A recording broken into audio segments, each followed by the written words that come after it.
The train whistle cut through the dusty Kansas air as Sarah Cooper clutched her letter tight against her chest. It was 1878, and after 3 months of correspondence with Thomas Blackwell, a cattle rancher who had advertised for a mail-order bride, she had traveled over 1,000 miles from Philadelphia to start a new life. Her heart hammered against her ribs as the locomotive slowed, belching black smoke into the cloudless prairie sky. What would her future husband think of her? Would he find her too plain, too educated, or not the woman he had imagined from her carefully worded letters? The wooden platform of Willow Creek appeared through the windows. A handful of buildings stretched along the single dirt road that comprised the town. Sarah smoothed her blue traveling dress and gathered her single trunk. At 23, this was her last chance at marriage, her last opportunity to escape the pitying glances of Philadelphia society after being jilted by her fiancé 2 years prior. When the train finally stopped, Sarah descended the steps onto the platform. The late afternoon sun beat down mercilessly. Shielding her eyes, she scanned the small crowd, looking for the tall, broad-shouldered man Thomas had described himself to be. A knot formed in her stomach when she spotted a well-dressed man holding a sign with her name. He looked nothing like she had imagined, older, thinner, with a pinched expression that didn't match the warm letters she'd received. "Miss Cooper?" The man approached, removing his hat.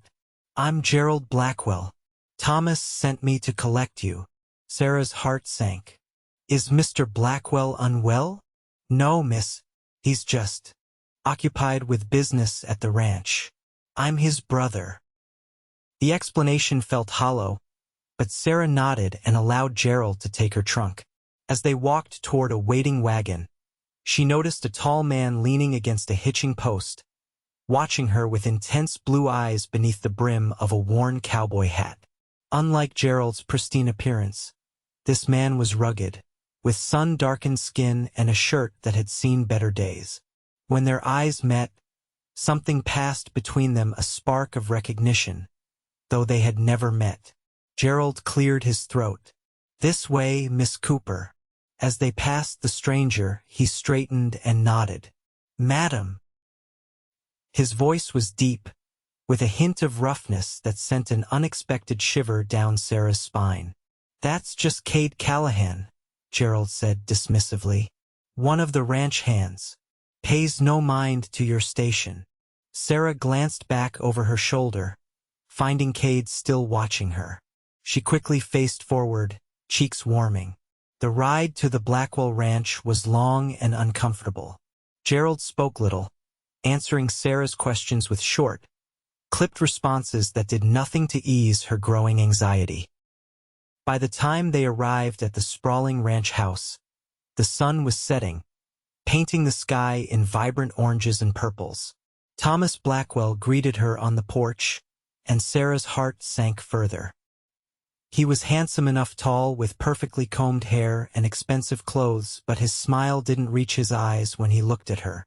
In fact, there was something in his expression that Sarah recognized immediately: disappointment. "Welcome to Willow Creek, Miss Cooper," Thomas said, taking her gloved hand and bowing slightly. "I trust your journey was comfortable?"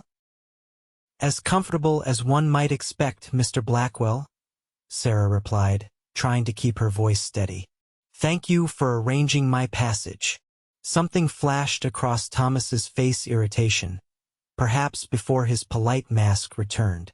"Of course. Please come inside. Mrs. Henley has prepared dinner, and you must be famished." The house was impressive, far more luxurious than Sarah had expected on the frontier.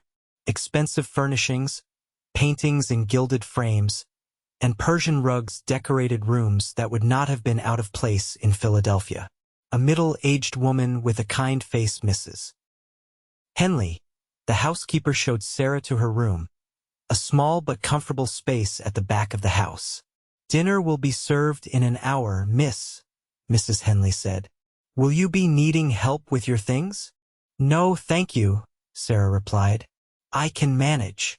Once alone, Sarah sank onto the edge of the bed, her composure finally cracking. Thomas Blackwell had not been pleased to see her. The rejection in his eyes had been unmistakable, though he'd hidden it quickly behind practiced courtesy. Had her descriptions of herself been misleading? She'd been honest about her appearance, her education, her circumstances. What had he expected? Sarah unpacked her meager belongings and washed the travel dust from her face and hands. She changed into her best dinner dress, a modest green gown that brought out the color of her eyes, and pinned her honey-brown hair into a simple but elegant style. If Thomas found her lacking, she would at least present herself with dignity. Dinner was a strained affair. Thomas spoke mainly of the ranch, the cattle business, and his standing in the community. He asked few questions about Sarah, and those he did ask seemed perfunctory, as though he were interviewing a potential employee rather than meeting his future wife. "You'll find Willow Creek quite different from Philadelphia," Thomas said as they finished dessert. "We're a small community, but growing. My family has considerable influence here." "It seems lovely," Sarah replied. "I look forward to becoming part of the community." Thomas's smile tightened. "Yes, well, about that. I believe we should take some time to become acquainted before proceeding with any wedding plans. I've arranged for you to stay in town with Mrs. Wilson, a widow who takes in boarders. It would be more appropriate." The words struck Sarah like physical blows. He was delaying the wedding perhaps indefinitely. Heat rushed to her face, a mixture of embarrassment and anger. She had traveled across the country based on his promises, his assurances that they would be well-suited. And now he was essentially rejecting her before they'd spent even a day together. "I see," she managed to say, her voice remarkably steady despite her turmoil. "And when should I expect to remove to Mrs. Wilson's home?" "Tomorrow would be best," Thomas replied, not quite meeting her eyes. "Gerald will drive you." Sarah nodded stiffly. "Of course."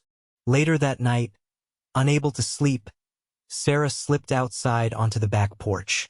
The night air was cool against her skin, the vastness of the star-filled sky both beautiful and overwhelming. She had left everything behind her teaching position, her small circle of friends, the familiarity of the East, all for a man who had taken one look at her and decided she wasn't what he wanted. A soft sound from the darkness startled her.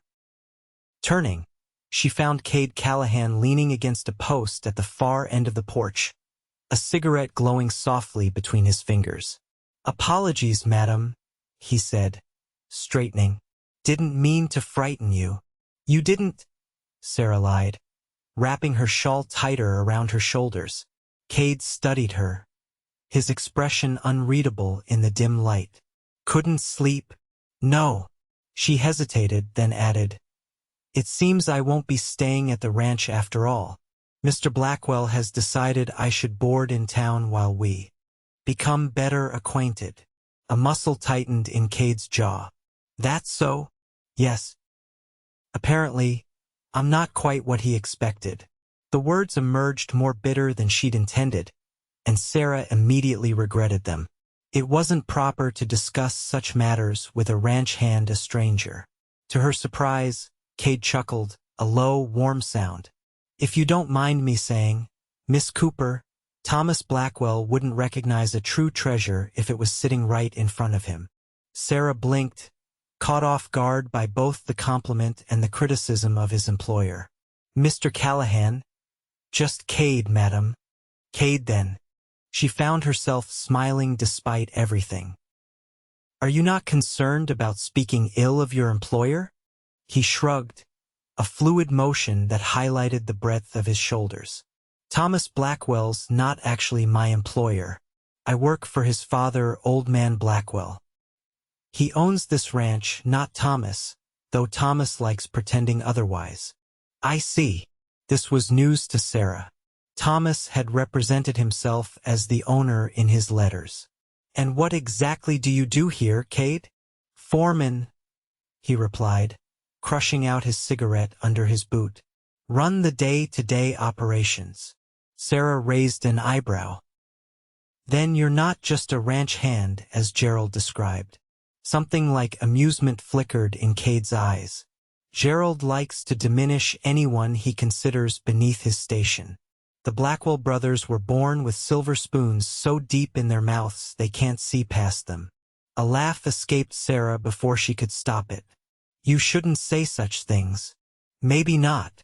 Cade straightened from his position against the post. But they're true all the same. For what it's worth, Miss Cooper, I think Thomas is a fool. With that, he tipped his hat and disappeared into the darkness, leaving Sarah staring after him, her heart beating a touch faster than before. The next morning, Sarah found herself deposited at Mrs. Wilson's boarding house in town, a tidy 2-story building with lace curtains and a small front garden.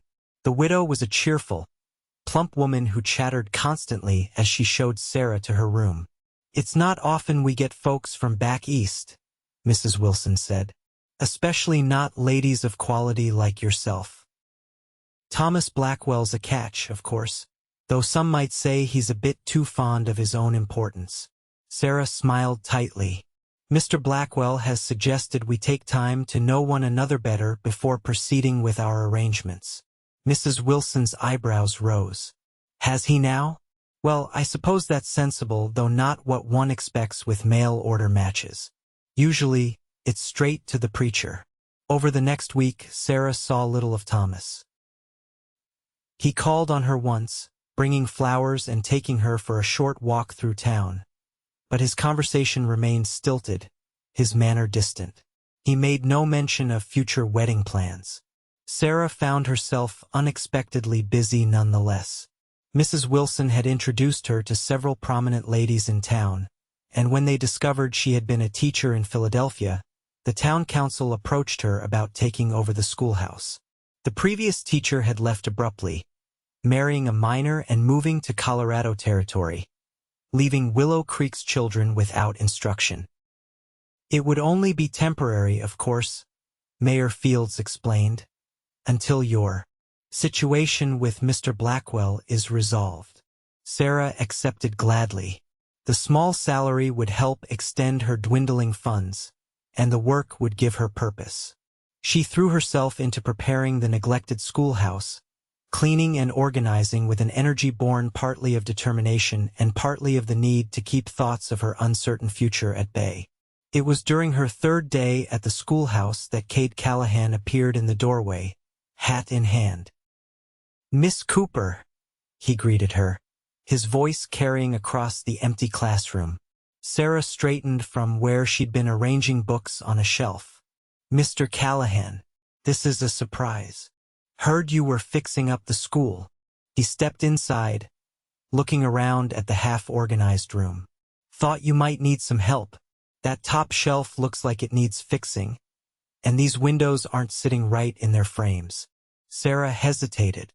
Being alone with Cade felt improper, especially given her ostensible engagement to Thomas. Yet something about him put her at ease in a way that few men ever had. "That's very kind, but I wouldn't want to take you from your duties at the ranch. It's my day off," he said with a slight smile, "and I'm handy with tools." Before she could protest further, Cade had set to work, examining the loose shelf and retrieving tools from a bag he'd brought. Sarah returned to organizing books, occasionally stealing glances at him as he worked. There was something compelling about the way he moved, confident, purposeful, without the self-conscious posturing she'd observed in Thomas. "Have you lived in Willow Creek long?" she asked, breaking the comfortable silence. "Most of my life," Cade replied, measuring a piece of wood. "My father moved us here when I was 10. He worked for Old Man Blackwell too, taught me everything I know about ranching." "And your family?" A shadow crossed his face. "Lost my father to influenza 5 years back. Mother returned east to live with her sister in Boston." "I'm sorry about your father," Sarah said softly. Cade nodded acknowledgement. "What about you?" What brings a Philadelphia schoolteacher all the way to Kansas to marry a man she's never met? The directness of the question might have offended Sarah from another man, but Cade's tone held genuine curiosity rather than judgment. Limited options, she admitted. I was engaged once before in Philadelphia. He broke it off 2 weeks before the wedding when a better prospect came along, a banker's daughter with a substantial dowry. His loss, Cade said simply. Sarah felt her cheeks warm. After that, my prospects in Philadelphia were diminished. I saw Mr. Blackwell's advertisement and thought perhaps a fresh start in a new place was what I needed. And now, she met his gaze directly. Now I'm beginning to wonder if I've made a terrible mistake. Cade held her eyes for a long moment. Not every man in Willow Creek is like Thomas Blackwell, Miss Cooper. The air between them seemed to thicken, charged with something Sarah couldn't or wouldn't name. She looked away first, returning to her books with hands that trembled slightly. Cade finished repairing the shelf and moved on to fixing the windows. By late afternoon, the schoolhouse looked considerably improved, and Sarah found herself genuinely grateful for his help. "Thank you," she said as Cade gathered his tools. "I couldn't have done all this myself." "Happy to help." He paused at the door. "The school suits you, Miss Cooper. The children will be lucky to have you as their teacher." Before she could respond, he was gone, leaving Sarah with a curious lightness in her chest that had nothing to do with the improved state of the schoolhouse. The next day brought Thomas Blackwell to her door, his expression troubled. Mrs. Wilson showed him into the small parlor where Sarah waited, her hands folded in her lap. "Miss Cooper," Thomas began stiffly, "it has come to my attention that you spent yesterday afternoon alone with one of my ranch hands." Sarah straightened her spine. "Mr. Callahan kindly offered to help repair some items in the schoolhouse. It was all perfectly proper." Thomas's mouth thinned. "Nevertheless, it gives rise to talk. As my intended, I must ask you to be more mindful of appearances." "Your intended?" Sarah couldn't keep the edge from her voice. "You've shown little interest in proceeding with our arrangement, Mr. Blackwell. You've delayed our wedding indefinitely and barely called on me this past week." A flush crept up Thomas's neck. "I explained that I wished for us to become better acquainted." "No, you said you wished to become better acquainted. There's a difference." Sarah took a steadying breath. "Mr. Blackwell, I think we should be honest with each other. When you saw me step off that train, you were disappointed. I was not what you expected or wanted." Thomas's expression confirmed her words, though he attempted to protest. "Miss Cooper, please," she interrupted gently. "I would rather know the truth than live with uncertainty." Thomas deflated, sinking into a chair opposite her. "You are a lovely woman, Miss Cooper. Educated, well-spoken, clearly capable. But I had envisioned someone different. Younger? More beautiful," Sarah suggested, trying to keep bitterness from her tone. "More suitable for the life I intend to build." Thomas had the grace to look uncomfortable. "My father is retiring soon, and I will be taking over the ranch entirely. I aim to expand our holdings, perhaps enter politics. I need a wife who comes with connections and money," Sarah finished for him. Thomas didn't deny it. "I should have been more explicit in my requirements when I placed the advertisement. The fault is mine." Despite everything, Sarah felt a wave of relief wash over her. At least now she knew where she stood. "What happens now, Mr. Blackwell? I've spent nearly all my savings on the journey here." "I will, of course, provide your return fare to Philadelphia," Thomas said quickly. "Or, if you prefer to remain in Willow Creek, I understand the school board is quite pleased with your preparations. The position could become permanent." Sarah considered this. The thought of returning to Philadelphia, to face the pity and gossip that would inevitably follow this second rejection, was unbearable. And she had already grown fond of Willow Creek, its wide skies and friendly inhabitants. "I would like to stay," she said finally. "At least for now." Thomas nodded, standing to take his leave. At the door he hesitated. "Miss Cooper, for what it's worth, I am sorry for the disappointment I've caused you." After he left, Sarah remained in the parlor, contemplating her situation. She was effectively stranded in a frontier town, her dreams of marriage once again shattered. Yet strangely, she felt more at peace than she had in months. At least now she knew the truth and could make decisions accordingly. The next morning, Sarah threw herself into final preparations for the school's opening. Word had spread through town that classes would begin the following Monday, and 23 children had been registered, ranging in age from 6 to 15. She was arranging the smaller children's desks when a knock sounded at the open door. Looking up, she found Cade leaning against the doorframe, hat in hand. "Mr. Callahan?" She greeted him, surprised but pleased. "Miss Cooper." He stepped inside, glancing around at the transformed space.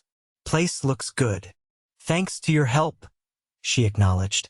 "The repairs you made have held beautifully." Cade nodded, then seemed to hesitate before speaking again. "Heard Thomas came to see you yesterday." Sarah stilled. "News travels quickly in Willow Creek. Small towns." He shrugged. "Hard to keep secrets." "It wasn't a secret," Sarah said, moving to straighten a row of books. "Mr. Blackwell and I have agreed to end our arrangement. He will not be requiring a bride after all." Cade's expression remained carefully neutral, but something flickered in his eyes. "His loss. Again." Sarah smiled despite herself. "Perhaps. In any case, I've decided to remain in Willow Creek and continue teaching. At least for now." "Good." The single word carried more weight than it should have. Sarah found herself studying Cade's face, the strong line of his jaw, the small scar near his right eyebrow, the way his eyes seemed to see right through her carefully constructed composure. He was handsome in a rough-hewn way that Thomas Blackwell, for all his polished manners, could never match. "Was there something you needed, Mr. Callahan?" she asked, suddenly aware of how long they'd been looking at each other. "Cade," he corrected. "And yes, actually, brought you something." He reached into his vest pocket and pulled out a small wooden object, offering it to her. Sarah took it, turning it over in her hands. It was a delicately carved whistle in the shape of a bird. "For the school children," Cade explained, "to call them in from recess. Made it last night." Sarah ran her finger over the smooth surface, touched by the thoughtfulness of the gift. "It's beautiful. Thank you. My father made one for my teacher when I was a boy," he said, a smile playing at the corners of his mouth. "Figured your students might appreciate it too." Before Sarah could respond, voices sounded from outside women's voices, approaching the schoolhouse. Cade stepped back, placing his hat on his head. "Better go," he said. "Wouldn't want to cause more gossip." He was gone before Sarah could stop him, slipping out the back door just as Mrs. Fields, the mayor's wife, and 2 other ladies of the town's improvement society entered through the front. "Miss Cooper," Mrs. Fields called cheerily. "We've brought some curtains for the windows and a few other items we thought you might need." Sarah quickly slipped the whistle into her pocket, focusing on her visitors. "How thoughtful. Thank you." As she helped the ladies hang the curtains and arrange the donated items, Sarah found her thoughts repeatedly straying to Cade. The wooden whistle felt like it was burning a hole in her pocket, a token of consideration far more meaningful than Thomas's obligatory flowers. That evening, as Sarah sat in her room writing lesson plans, Mrs. Wilson knocked on her door. "There's someone here to see you, dear," the older woman said, her expression a mixture of confusion and concern. "Mr. Blackwell, the elder Mr. Blackwell." Surprised, Sarah set aside her papers and followed Mrs. Wilson downstairs.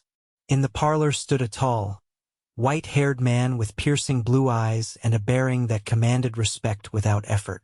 He removed his hat as she entered. "Miss Cooper," he greeted her, his voice deep and measured. "I'm Jeremiah Blackwell. I apologize for calling on you without proper notice." "It's quite all right, Mr. Blackwell," Sarah replied, gesturing for him to sit. "I'm honored to meet you." Jeremiah settled into a chair, studying Sarah with an intensity that reminded her of someone else. "I've come to apologize for my son's behavior. Thomas should never have placed that advertisement without my knowledge, nor should he have invited you all this way only to change his mind upon your arrival."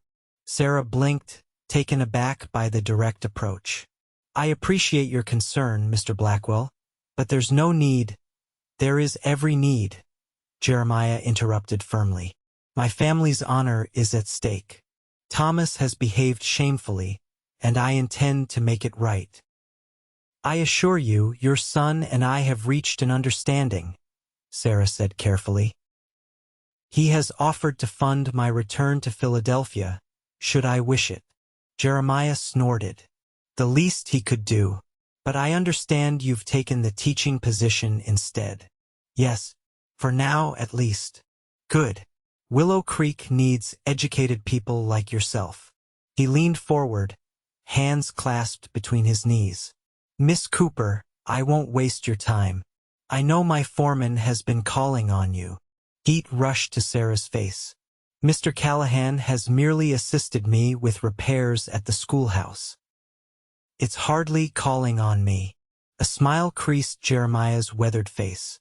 "Kade Callahan is the finest man I know. Started as a ranch hand at 16, worked his way up to foreman by 25 through sheer determination and intelligence. I trust him with my life and my livelihood." Sarah wasn't sure how to respond. "He seems very capable." "He is. And he's never shown interest in any woman in town until you arrived." Jeremiah stood, replacing his hat. "I just wanted you to know that, should your acquaintance with Cade develop, it would have my full support. Unlike my son, Cade understands the value of character over connections." With that cryptic statement, Jeremiah bid her good night, leaving Sarah stunned in the parlor. "Well," Mrs. Wilson exclaimed, bustling in after seeing him out. "That was unexpected. Old man Blackwell rarely comes to town these days." "Indeed," Sarah murmured, her thoughts whirling. "Interesting what he said about Kade Callahan," Mrs. Wilson continued, straightening the antimacassars on the chair arms. "He's right, you know.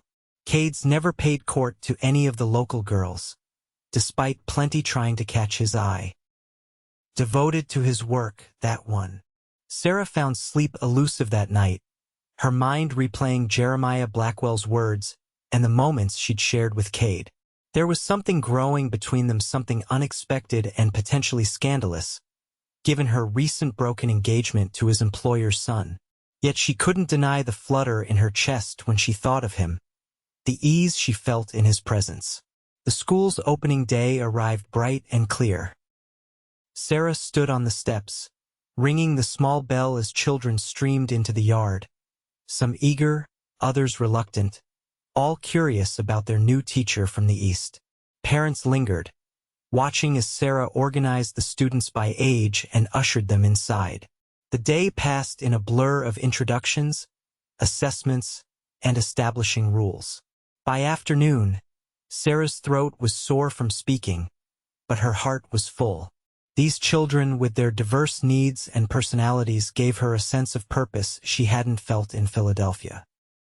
As the final bell rang, the students gathered their things and filed out. Sarah stood on the steps, watching them disperse, when she spotted a familiar figure leaning against a tree across the street. Cade raised a hand in greeting but didn't approach. Sarah smiled and nodded in return, aware of the parents watching. That evening, a knock sounded at Mrs. Wilson's back door. "Sarah," who had been helping with the dishes, answered it to find Cade standing in the gathering dusk. "Evening, Miss Cooper," he said, hat in hand. "Hope I'm not disturbing you." "Not at all," she replied, stepping outside and closing the door behind her. The small back porch offered some privacy, though she knew Mrs. Wilson would be afire with curiosity. "How was your first day of teaching?" Cade asked. "Exhausting but wonderful," Sarah admitted. "The children are bright and eager to learn, for the most part." "Used your whistle?" She smiled. "I did. It was perfect for calling them in from the yard." Cade nodded, pleased. They stood in comfortable silence for a moment, the evening air cool around them. "Mr. Blackwell Jeremiah came to see me," Sarah said finally. Cade's expression tightened. "Did he? What did he want?" "To apologize for Thomas's behavior, and to tell me about you." A muscle worked in Cade's jaw. "That right? What exactly did he say?" Sarah hesitated, then decided on honesty. "He said you were the finest man he knew, and that you'd never shown interest in any woman in town before me." Cade's eyes widened slightly, then he laughed a low, rich sound that sent warmth spreading through Sarah's chest. "Old man Blackwell never was one for subtlety. Is it true?" Sarah asked softly. Cade met her gaze, all humor fading from his expression. "Yes." The single word hung between them, heavy with meaning. "Mr. Callahan, Cade," he corrected gently. "Cade." Sarah took a steadying breath. "I came to Willow Creek to marry Thomas Blackwell. Our arrangement ended less than a week ago." "People will talk if—" "People always talk," Cade interrupted. "Question is, do you care what they say?" Sarah considered this. All her life, she had been constrained by propriety, by the expectations of Philadelphia society. Even in coming west, she had followed the accepted path for women of her station who had limited options, a respectable mail-order match. Yet where had propriety gotten her? Jilted twice, stranded in a frontier town. "I care about doing what's right," she said finally. "And what's right, Sarah?" Cade asked, using her given name for the first time. The sound of it in his voice sent a shiver down her spine. "I don't know any more," she admitted. "I thought I did." Cade stepped closer, close enough that she could smell leather and soap and something uniquely him. "I'm not asking for promises, Sarah. Just a chance. Dinner, maybe. Sunday after church." It was a modest proposal, so different from the grandiose letters Thomas had sent, promising a life of comfort and status. Yet it felt infinitely more meaningful coming from Cade, with his direct gaze and honest words. "People will talk," she repeated, though with less conviction. "Let them." Cade's eyes never left hers. "I'd rather have gossip with you than silence without you." The words simple, unadorned, heartfelt touched something deep within Sarah. Before she could respond, the back door opened, and Mrs. Wilson appeared, poorly disguising her curiosity as concern. "Sarah, dear, it's getting rather late." "I should go," Cade said, stepping back and replacing his hat. "Sunday, Miss Cooper?" "After church." With Mrs. Wilson watching, Sarah could only nod. "Sunday." His smile, quick and genuine, warmed her more than any fire could have. He tipped his hat to Mrs. Wilson and disappeared into the darkness, leaving Sarah to face her landlady's raised eyebrows and knowing look. "Well, Mrs. Wilson said, ushering Sarah inside, "I suppose Thomas Blackwell isn't the only eligible bachelor in Willow Creek after all." Sunday arrived clear and bright. Sarah dressed with particular care, selecting a pale blue dress that brought out her eyes and arranging her hair in a style that was neat but flattering. As she walked to the small white church at the end of Main Street, she felt eyes on her, curious, speculative, judgmental. News of her broken engagement to Thomas Blackwell had spread quickly through town, as had rumors of Kade Callahan's interest in her. Sarah kept her head high, greeting those she passed with a polite smile, refusing to be cowed by whispers. Inside the church, she took a seat near the back, conscious of the stairs. Thomas was notably absent, but Jeremiah Blackwell sat in his usual pew near the front. As the congregation settled, the door opened again, and Cade entered. He was dressed in what were clearly his best clothes, a clean white shirt, dark vest, and trousers that, while not new, had been carefully pressed. His dark hair was neatly combed, though a rebellious lock still fell across his forehead. His eyes found Sarah immediately, and he moved to join her, ignoring the ripple of whispers that followed. As he sat beside her, Sarah felt a curious mixture of defiance and contentment. "Morning, Miss Cooper," he said quietly. "Good morning, Mr. Callahan." The service passed in a blur of hymns and sermon, Sarah hyper-aware of Cade beside her, his arm occasionally brushing hers when they stood to sing. When the final prayer ended, they filed out with the rest of the congregation, facing the gauntlet of curious eyes together. Jeremiah Blackwell intercepted them on the church steps, his expression unreadable. "Miss Cooper." "Cade." "Mr. Blackwell," Sarah responded, tension coiling in her stomach. To her surprise, Jeremiah smiled, his weathered face creasing. "Beautiful day for a dinner outing, wouldn't you say?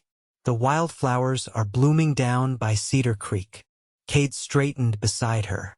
"Yes, sir, they are." "Good. Carry on, then." Jeremiah tipped his hat to Sarah and moved on, leaving them standing in a small bubble of silence amidst the chattering congregation. "Did he just," Sarah began, "give his blessing?" "Seems like it." Cade offered his arm. "Shall we, Miss Cooper?" Sarah placed her hand on his arm, feeling the strong muscle beneath the fabric. "Where are we going?" "Thought we'd have a picnic by Cedar Creek, if that suits you. Mrs. Henley packed us a basket." The housekeeper's involvement surprised Sarah. "She doesn't mind?" Given the situation with Thomas.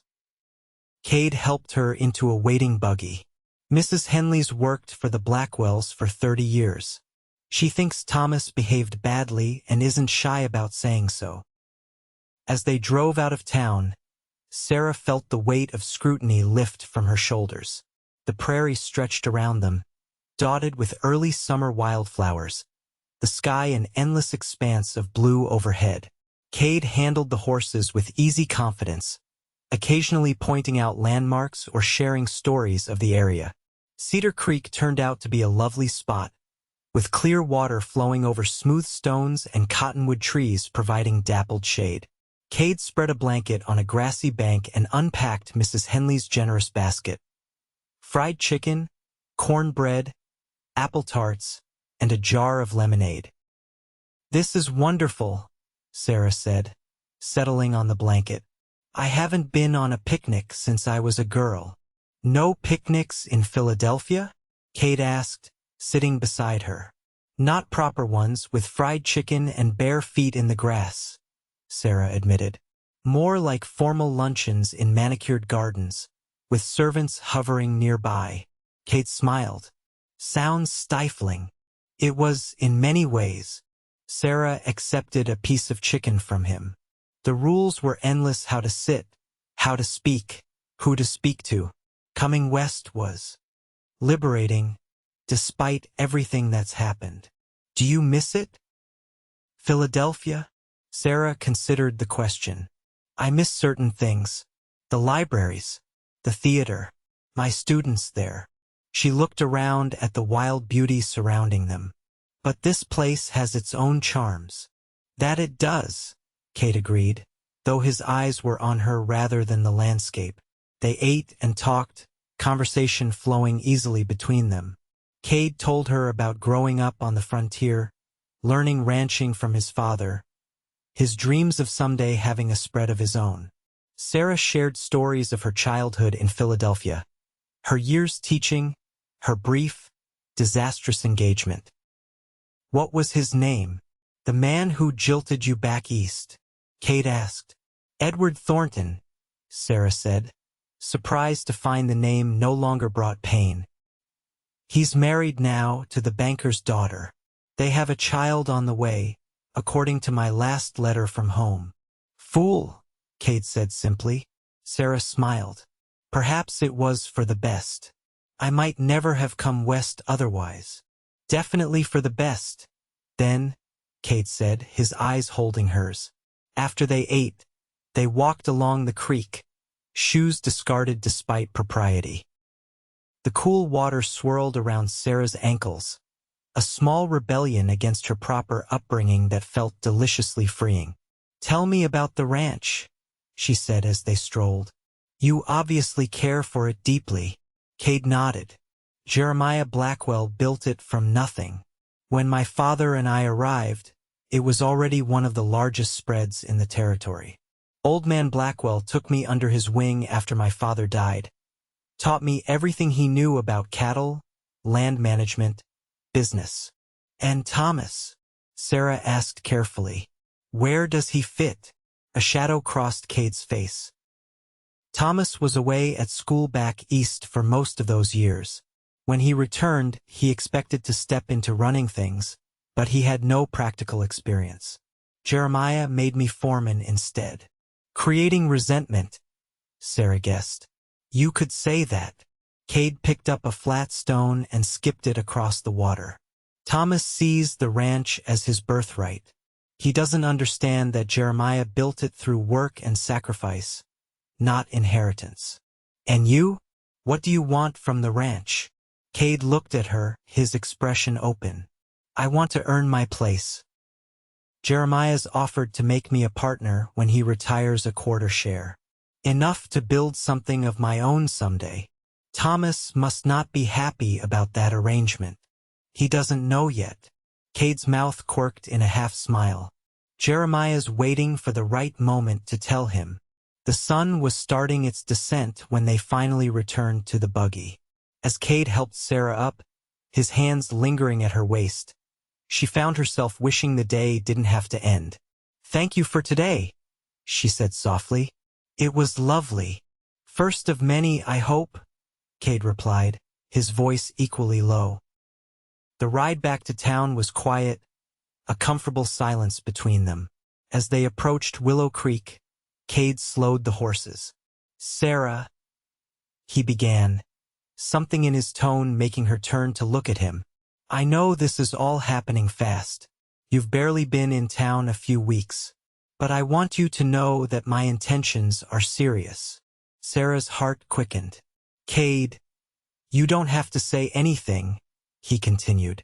I just wanted you to know where I stand. I'm not Thomas Blackwell. I don't have his money or his fancy education. But I work hard, and I'm building something solid. And from the moment I saw you step off that train, I haven't been able to think of much else besides you. The simple declaration, utterly lacking in artifice, touched Sarah deeply. In Philadelphia, men couched their intentions in flowery language and social niceties. Thomas's letters had been full of pretty phrases that, in retrospect, said very little of substance. But Cade spoke plainly, honestly, his feelings unadorned by pretense. I appreciate your honesty, she said finally. And I feel something too, Cade. Something I didn't expect to find here. His smile was like sunrise breaking across the prairie. He reached for her hand, squeezing it gently before returning his attention to the road ahead. When they reached Mrs. Wilson's house, Cade helped Sarah down from the buggy, walking her to the door with proper decorum. Mrs. Wilson was undoubtedly watching from behind the lace curtains, along with half the neighbors. Can I see you again? Cade asked, standing a respectable distance away, though his eyes conveyed a closeness that had nothing to do with physical proximity. I'd like that, Sarah replied. Perhaps you could help me with another project at the schoolhouse? The bookshelves need organizing. Cade grinned, understanding her meaning a way to see each other that would appear proper to outside eyes. I'm handy with bookshelves. Tomorrow after school. Perfect. For a moment, they simply looked at each other, the air between them charged with unspoken words. Then Cade tipped his hat and returned to the buggy, leaving Sarah to face Mrs. Wilson's inevitable questions with a smile she couldn't suppress. The following weeks established a pattern. Cade would come to the schoolhouse after classes ended, ostensibly to help with various repairs and improvements. They would work side by side, talking, laughing, gradually learning each other's stories. Sometimes he would walk her home afterward, their hands occasionally brushing in a touch that, while innocent, sent electricity through Sarah's veins. On Sundays, they attended church together, ignoring the whispers that gradually faded as the town grew accustomed to seeing them as a pair. After services, they would take drives in the country or share meals at Mrs. Wilson's table, the widow having enthusiastically embraced Cade as a regular guest. News came that Thomas Blackwell had left for Denver, supposedly on ranch business but, according to town gossip, actually to court a wealthy merchant's daughter. Sarah found she felt nothing but relief at his departure. It was a warm evening in late June when everything changed. Cade had finished installing a new slate board in the schoolhouse, a gift from Jeremiah Blackwell, though everyone pretended it was from the town council. They stood back, admiring the smooth black surface that replaced the cracked, worn board Sarah had been struggling with. "It's perfect," she said, running her hand along the edge. "The children will be so excited." "Glad you like it," Cade replied, his voice oddly tight. Sarah turned to find him watching her with an intensity that made her breath catch. "Cade, is something wrong?" He shook his head, setting down his tools and moving closer. "Not wrong. Just, Sarah, I've been trying to do this properly, to court you with the respect you deserve. But every day, it gets harder to say goodbye to you." Sarah's heart began to race. "What are you saying?" Instead of answering directly, Cade reached into his pocket and pulled out a small object, holding it out to her. Sarah took it, turning it over in her palm. It was a wooden ring, carved with delicate precision, polished to a warm glow. "I made it," Cade said, his voice low. "It's not silver or gold, and there's no diamond, but I put my heart into it." Sarah looked up, tears pricking her eyes. "Cade, I love you, Sarah Cooper," he said simply. "I think I've loved you since you stepped off that train, looking so brave and determined despite everything. I know we haven't known each other long, and I know you came here to marry someone else. But sometimes life takes unexpected turns, and this one you is the best thing that's ever happened to me." He took a deep breath, taking her free hand in his. "I'm not Thomas Blackwell. I can't offer you a mansion or fine clothes or trips back east. But I can promise to love you every day for the rest of my life, to build a good home with you, to listen to your thoughts and respect your mind, to be a partner in all things." Sarah felt tears sliding down her cheeks as Cade dropped to one knee before her. "Sarah Cooper, will you marry me?" The wooden ring gleamed in her palm, more precious than any diamond could have been. In it, she saw not just Cade's skill and patience, but his heart honest, strong, without pretense. "Yes," she whispered, then louder, "Yes, Kade Callahan, I will marry you." Joy blazed across his face as he rose, taking the ring and sliding it onto her finger. It fit perfectly, as though he had measured her hand in his dreams. Then his arms were around her, lifting her off her feet in an embrace that spoke of future promises. When he set her down, his hands framed her face with infinite tenderness. "May I kiss you, Miss Cooper? It seems only proper, now that we're engaged." Sarah laughed through her tears. "I think it's very proper, Mr. Callahan." His lips met hers, gentle at first, then with growing passion as Sarah responded, her arms winding around his neck. In that kiss was everything she had never found in Philadelphia or in Thomas Blackwell's formal courtesy's warmth, honesty, desire, and a love that asked nothing except to be returned in kind. When they finally broke apart, Cade rested his forehead against hers. I should probably have asked Jeremiah's permission, given the circumstances. Sarah smiled. Something tells me he won't object. No, Cade agreed. In fact, he offered me the foreman's cabin 2 weeks ago. Said it needed a woman's touch. Did he now? Sarah laughed. It seems Mr. Blackwell has been playing matchmaker. He's a shrewd old man. Cade kissed her again, briefly. How soon can I make you Mrs. Callahan? The question sent a thrill through Sarah. How soon would you like to? Tomorrow, if the preacher was willing, Cade admitted. But I suppose we should do things properly. Properly, Sarah mused, thinking of all the proprieties she had once lived by. 2 weeks. Time enough for me to finish the school term and for us to arrange a simple ceremony. Cade's smile was radiant. 2 weeks it is. News of their engagement spread through Willow Creek like wildfire. Most reactions were positive. Cade was well respected in the community, and Sarah had quickly won hearts with her dedication to the school.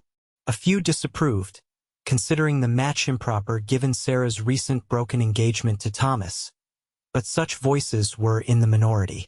Mrs. Wilson was ecstatic, immediately offering to host the wedding breakfast at her home. Jeremiah Blackwell, when officially informed, merely nodded as if confirming something he had long known and offered the use of the ranch's main house for the ceremony itself. Thomas won't be back for at least a month, he said with a wink, and I suspect he'll stay in Denver even longer once he hears the news. The 2 weeks passed in a whirlwind of preparation and anticipation. Sarah closed the school for the summer term, promising to return in the fall as Mrs. Callahan.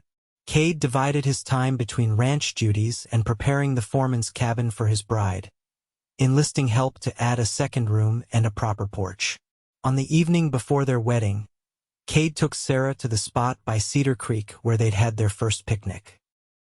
The summer evening was perfect, the air scented with wildflowers and the sound of water providing a gentle backdrop to their conversation. Nervous? Cade asked as they sat side by side on a fallen log. A little, Sarah admitted, but not about marrying you, just about everything changing. Cade took her hand, his thumb tracing circles on her skin. Some things won't change. I'll still help at the school. You'll still be the finest teacher Willow Creek has ever seen. We'll just be doing it all together now. Sarah leaned her head against his shoulder. I came west looking for a new life. I never imagined it would be like this. Disappointed? Cade asked, a hint of teasing in his voice. The opposite. Sarah turned to face him, her eyes shining in the golden evening light. When I stepped off that train and saw rejection in Thomas Blackwell's eyes, I thought my heart would break. Now I know it was the best thing that could have happened to me. Cade's expression softened. Thomas Blackwell is the blindest fool in Kansas territory. And I'm the luckiest woman, Sarah replied, rising on tiptoe to kiss him, to have found you instead. Their wedding day dawned clear and bright, as if nature itself approved of their union. Sarah dressed in her best gown, a simple ivory dress that Mrs. Wilson and several other ladies had helped modify for the occasion, adding lace to the collar and cuffs and tiny pearl buttons down the back. In her hair, she wore a crown of wildflowers gathered by the schoolchildren, who had insisted on being part of their teacher's special day.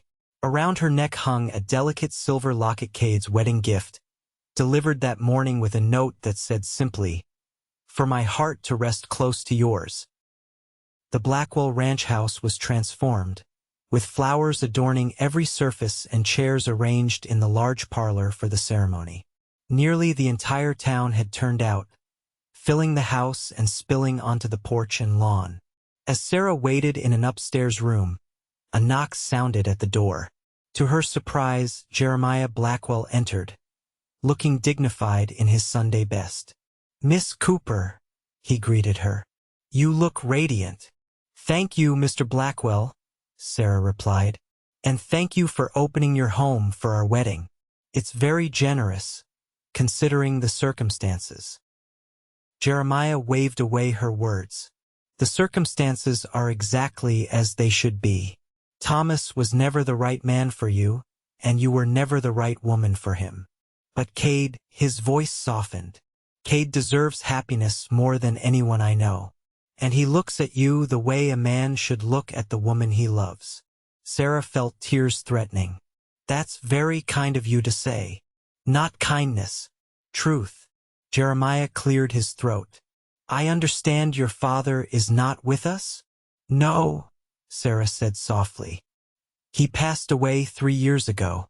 My mother couldn't make the journey from Philadelphia." Jeremiah nodded, seeming to come to a decision.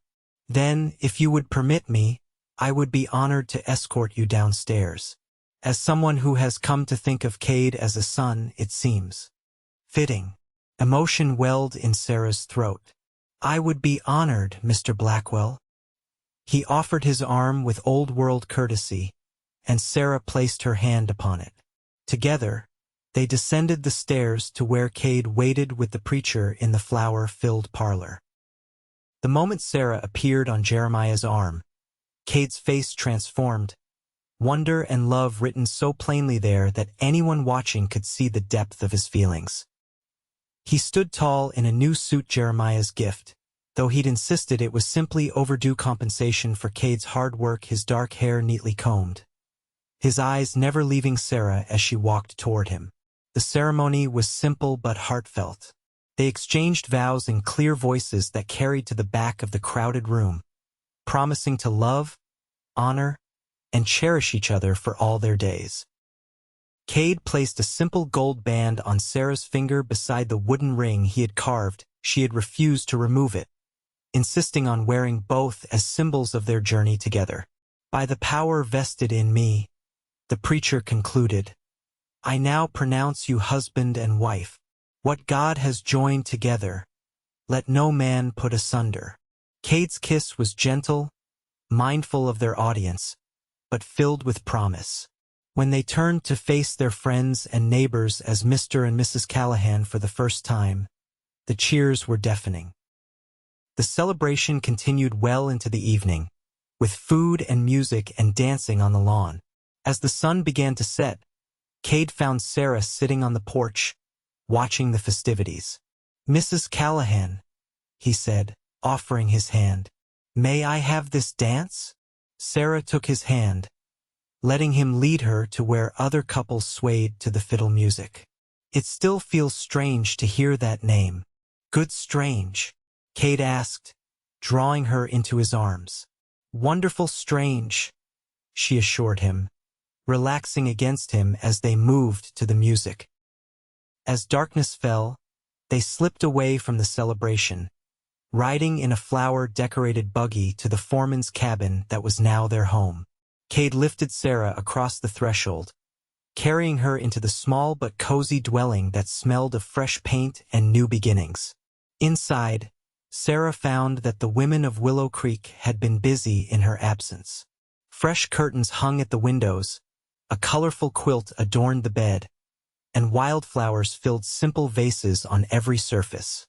"It's perfect," she said, turning to face her husband, in the soft lamplight. Cade's eyes were dark with emotion as he drew her into his arms. "You're perfect, and I still can't quite believe you're mine." "Believe it," Sarah whispered, rising on tiptoe to kiss him. "I am yours, Kade Callahan, and you are mine." His kiss deepened, all the restraint of the past weeks melting away as he pulled her closer. Sarah responded with equal passion, her arms winding around his neck as the world narrowed to just the two of them, husband and wife, beginning their life together. 2 years later, Sarah stood on the porch of their new home, watching as Cade rode toward her across the rolling grassland. The house, a solid two-story structure with a wide porch and large windows, sat on their own land, 1,000 acres that had once been part of the Blackwell ranch. Jeremiah had surprised them on their first anniversary with the deed, refusing Cade's protests. "Consider it your inheritance," the old man had said. "I've already provided for Thomas. This land should go to someone who loves it as I do." With Jeremiah's backing and their own savings, they had built Willow Creek's second cattle operation. It was smaller than the Blackwell ranch but growing steadily under Cade's expert management. Sarah continued teaching during the school year, her classroom now filled with even more children as Willow Creek prospered and grew. As Cade dismounted and tied his horse to the hitching post, Sarah waved, one hand resting on the slight swell of her belly where their first child grew. They had waited, building their home and business first, but now new life was blossoming, bringing fresh joy to their already happy marriage. "How are my girls today?" Cade called, climbing the porch steps to embrace her. "We're fine," Sarah replied, smiling up at him, "though your daughter has been practicing her dancing all afternoon." Cade placed his hand over hers on her stomach, his face softening with wonder as he felt the baby's movements. "She's going to be spirited, like her mother." "God help us if she is," Sarah laughed. "One headstrong woman in this family is surely enough." "Never," Cade murmured, pressing a kiss to her forehead. "I'd take a dozen more just like you." As they stood together on the porch of the home they had built, watching the sunset paint the prairie in gold and crimson, Sarah thought back to that day at the train station when she had first arrived in Willow Creek. She had seen rejection in Thomas Blackwell's eyes and thought her world was ending. Instead, it had been just beginning. "Penny for your thoughts, Mrs. Callahan?" Cade asked, his arm warm around her shoulders. Sarah leaned into his embrace, contentment washing over her like the golden light that bathed the land around them. "I was just thinking that sometimes rejection is the beginning of the greatest love story." Cade's smile held all the warmth and promise she had come to depend on. "In our case, it certainly was." As the sun dipped below the horizon, they remained on the porch, talking softly of their plans for the future, the children they hoped to raise, the land they would nurture, the life they would continue to build together. It wasn't the future Sarah Cooper had imagined when she left Philadelphia as a mail-order bride. It was infinitely better. In Cade's eyes, she had found not rejection but recognition of her worth, her strength, her heart. And in that recognition had blossomed a love deeper and truer than anything she could have dreamed. It was a love born of honesty and respect, forged in the challenging beauty of the western frontier, and it would sustain them through all the years to come. As darkness fell and the first stars appeared in the vast Kansas sky, Cade led his wife inside their home, closing the door on the world outside. In the warmth of their private sanctuary, they would continue writing their story, a love story that had begun with rejection but would endure for a lifetime.